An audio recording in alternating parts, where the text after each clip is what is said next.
भगवान की जय। जय जय सीताराम। भगवान श्री हरि की महती कृपा के फलस्वरूप विविध संत महापुरुषों का दर्शन आप सभी लोगों को प्राप्त हो रहा है।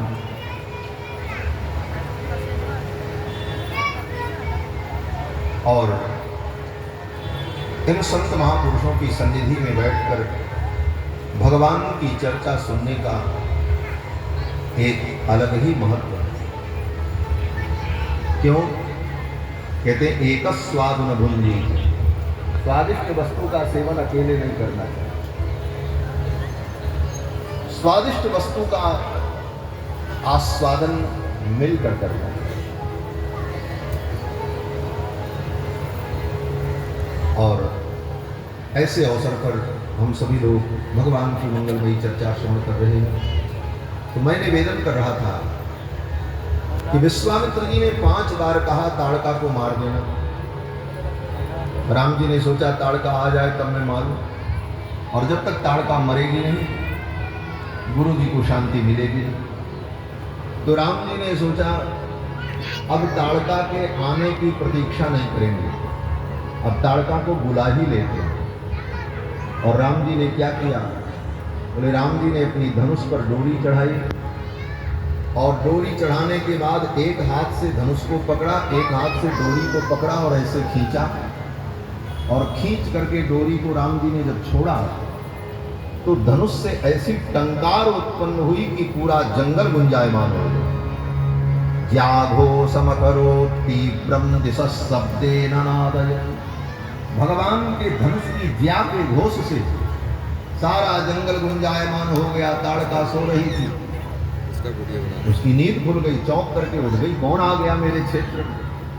और जिधर से आवाज आई उधर की ओर वो दौड़ पड़ी गर्जना करती हुई। उद्यम्य बाहुं गर्जन्ती, दोनों भुजाओं को उठा करके गर्जना करती हुई जब आई, विश्वामित्र जी को तो एक बार लगा कि ये राम लक्ष्मण बालक हैं, ये ताड़का कहीं इनका अनिष्ट न कर दे। भगवान के प्रति वात्सल्य भाव के कारण विश्वामित्र जी के मन में थोड़ा भय उत्पन्न हुआ। और विश्वामित्र जी ने क्या किया? बोले राम लक्ष्मण दोनों भाइयों को पकड़कर अपनी पीठ के पीछे छिपा लिया, और स्वयं आगे बढ़ करके विश्वामित्र जी ने डांटते हुए ताड़का को स्तब्ध कर दिया। रोक, तिष्ठ तिष्ठ, वहीं रुक गई, वो आगे नहीं बढ़ पाई। फिर राम लक्ष्मण दोनों भाइयों को सामने लाकर उनके सिर पर हाथ रखा, और विश्वामित्र जी ने कहा स्वस्ति राघवयोरस्तु जयम चैवाभ्यभाषत। दोनों बालकों के सिर पर हाथ रख करके विश्वामित्र जी ने कहा स्वस्ति, तुम्हारा कल्याण, जयम चैवाभ्यभाषत, तुम्हारी विजय हो, जय हो। ये कह करके विश्वामित्र जी ने राम जी का मंगलाशासन किया, राम जी को आशीर्वाद दिया। भगवान को आशीर्वाद देना यह भी भक्ति की एक पराकाष्ठा है। भगवान को आशीर्वाद देना।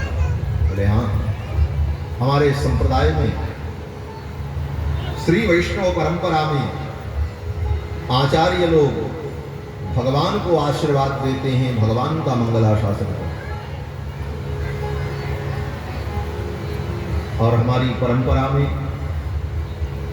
श्री विष्णुचित्त स्वामी गुरु है,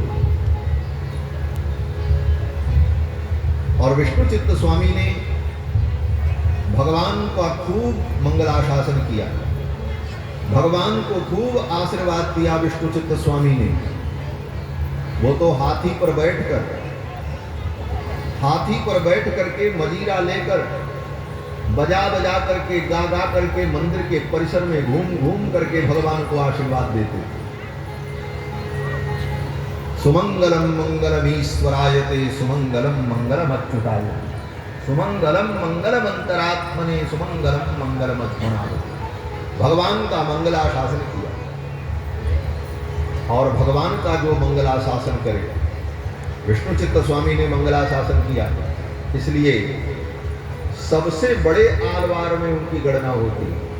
यद्यपि षटकोप स्वामी प्रथमाचार्य हैं इस धरती पर, और षटकोप स्वामी ने 4 प्रबंध प्रकट किया है। एक प्रबंध में तो 1100 गाथाएं हैं, 1100 कुछ गाथाएं, जिसको सहस्र गीति कहा जाता है। लेकिन सबसे बड़े आलवार होने की पदवी अगर किसी को मिली तो विष्णुचित्त स्वामी को। विष्णुचित्त स्वामी को तमिल में पेरी आलवार कहा जाता है। पेरी आलवार माने सबसे बड़े आलवार। षटकोप स्वामी को नम्माळवार, नम्माळवार माने मेरे आलवार, अपनापन, नम्माळवार माने मेरे आलवार। लेकिन विष्णुचित्त स्वामी बोले पेरी आलवार, सबसे बड़े आलवार। क्यों? बोले इन्होंने भगवान को आशीर्वाद दिया। और विष्णुचित्त स्वामी जी की बेटी गोदाम्बा, तुलसी के बगीचे में उनको एक कन्या मिली, उस कन्या का पालन पोषण किया। बाद में उस कन्या का विवाह भगवान रंगनाथ के साथ हुआ। तो विष्णुचित्त स्वामी रंगनाथ भगवान के ससुर बन गए। आज भी हम लोग स्तुति में पाठ करते हैं कि स्वसुरमर वंद्यम रंगनाथस्य साक्षात् द्विजकुल तिलकम तम विष्णुचित्तम नमामि। उन विष्णुचित्त स्वामी